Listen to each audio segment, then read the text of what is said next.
Marauders fire, drawing it away from the stack, and the Protoss player wins the battle handily.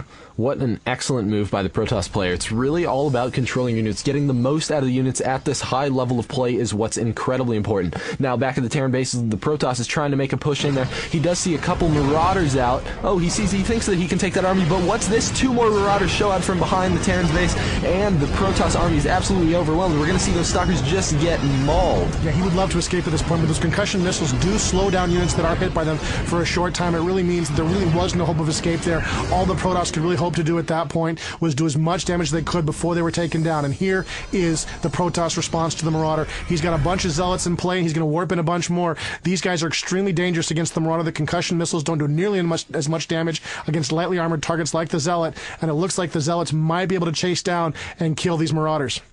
Ooh, and we're going to see those Marauders are hot on the tail of all those Zealots. Whoa, and it's looking like those 6 Zealots are feeling extremely zealous and are going to move right back in there and try and chase down all those Marauders. We got 3 more Zealots getting warped into play, and here they go. They're chasing down those 3 Marauders, only 3 remaining. Wow, and Charge is finished researching. They are going to be able to chase down the Marauders, no problem. Yeah, there's nowhere to run now, and the Marauders know it. Once that Charge comes online, you can see those blurs from the Zealots as they move so quickly. There's no escape for the Marauders now. They're just running for their lives, trying to escape inside the Terran base, preserve this force as long as he possibly can, and the Zealots are loose. They're loose inside the Terran base, and they're just trashing the place. They're going immediately for the SCVs, and you can see they're just tearing the place apart, killing as many SCVs as they can. The SCVs are turning, fighting back, desperately trying to stem the loss of life, trying to kill as many Zealots as they can. Oh my god, he's taking just a terrible beating in his economy. The Zealots are just cutting into those SCVs. Some Zealots are going down, but the SCVs are taking even worse damage. He's down to 25 SCVs, while the Protoss have 33 still in play by the time those Zealots leave the base. So now, the Protoss player probably thinks that he has this huge one up, but little does he know that the Terran player actually has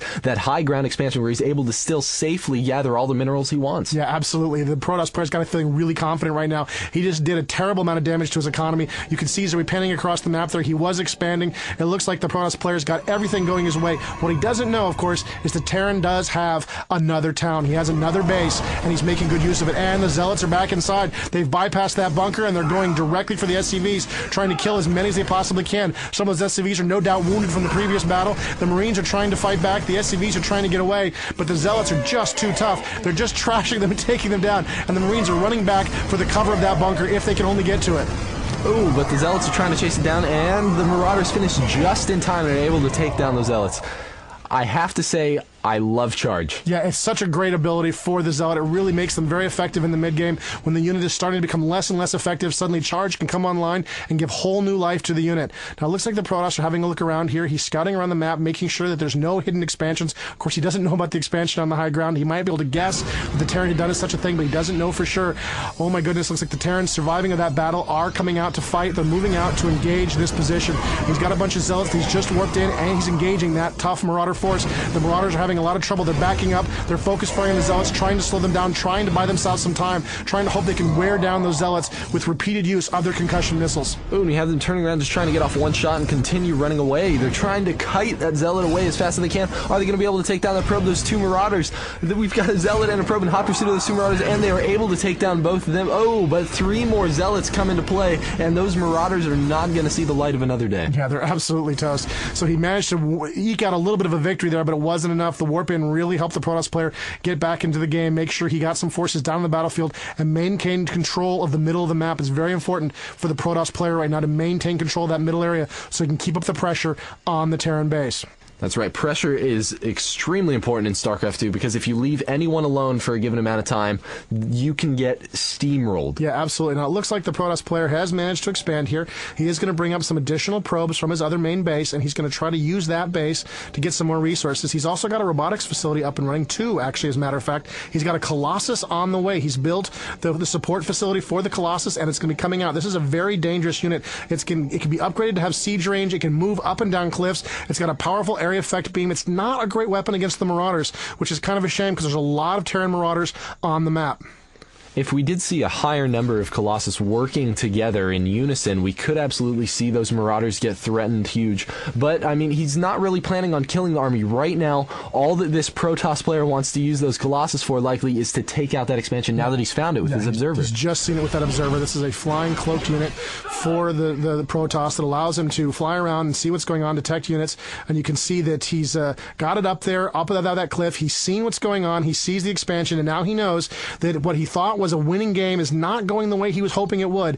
And so now he's going to have to move to engage that expansion. And he's bringing over some Zealots. No doubt he'll bring over his Colossus and some additional forces and try to break through those rocks. Of course, the Terran player has control of that watchtower, so he can see what's going on. The Terran player is fully aware of what's happening. He sees those rocks under attack.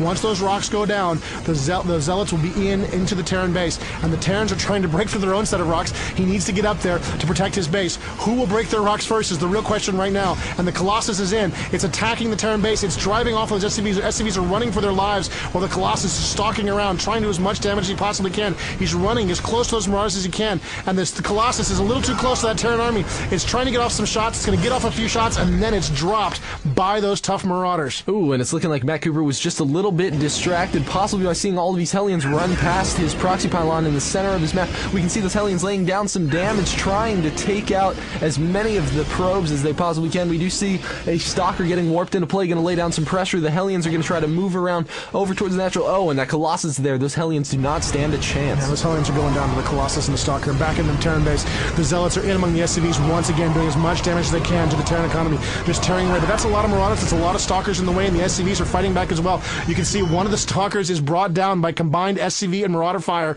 and the few Protoss survivors from that failed assault will limp away to safety. The Observer remaining overhead to watch what goes on inside the Terran base. So fortunately enough for the Protoss player, he does still have that proxy pylon up there, but unbeknownst to him, on the production menu, we can see that the Terran player is researching Cloak, which is going to be devastating versus anything on the Protoss force because he doesn't have cannons placed around his bases. Absolutely, and so the Terrans are researching Cloak for their Banshees. The Banshee is a very deadly air-to-ground gunship. They can do a lot of damage to the Colossus, a lot of damage to a lot of other units.